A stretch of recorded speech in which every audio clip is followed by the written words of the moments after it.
We're outside Bombardier here in Derby, Britain's last train manufacturer. They've had to cut their workforce by nearly half in the last year. They're now surviving on short-term contracts. The people of Derby are incensed that our government has let down our railway industry. And why? So that multi-billion-pound contracts, the rolling stock that they're going to run on British railways, can be awarded to foreign competitors. Like most people, we had to start at the bottom, and we thought the Conservative Party was the natural party for the strivers, the go-getters, the party for low taxation and less state interference. But over time it has just become another tax and spend party, taking more and more of people's money and not giving any help to those working families. There are a huge number of people like us who feel that the main parties, to which they've been loyal for many years, just aren't representing them anymore. We now see UKIP as the natural home for previous Conservative voters like us that want a party that genuinely and passionately believes in taxing people less, promoting wealth creation, and a party above all that says if we're going to make laws for this country, they should be made in this country. I was a Labour councillor for 14 years when I decided to join UKIP because UKIP believes in its country and its people. It believes in genuine localism and bringing power back to the heart of the community without towing a party line.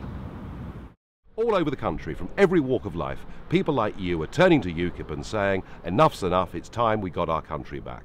And because of that, we've overtaken the Lib Dems and we're now third in the polls.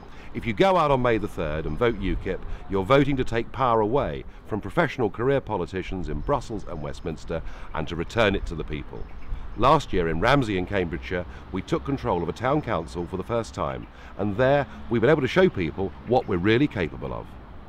In local government, UKIP has two key principles: community before party and what we call rolling up your sleeves.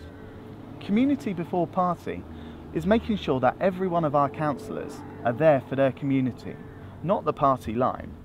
And rolling up your sleeves does as it sounds. It's about allowing people to be involved.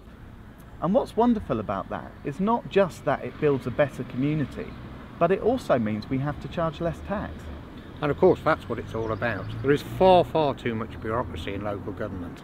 We have too many professional politicians, and by getting the people involved we can cut costs.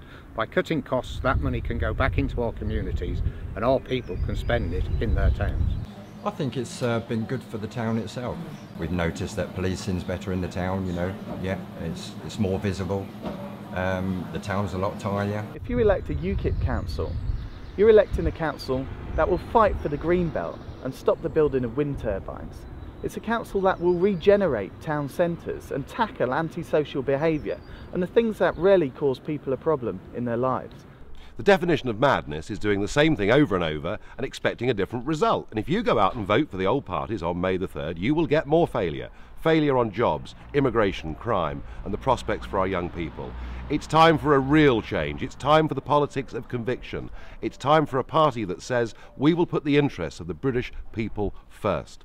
Go out on May the 3rd and vote for the UK Independence Party.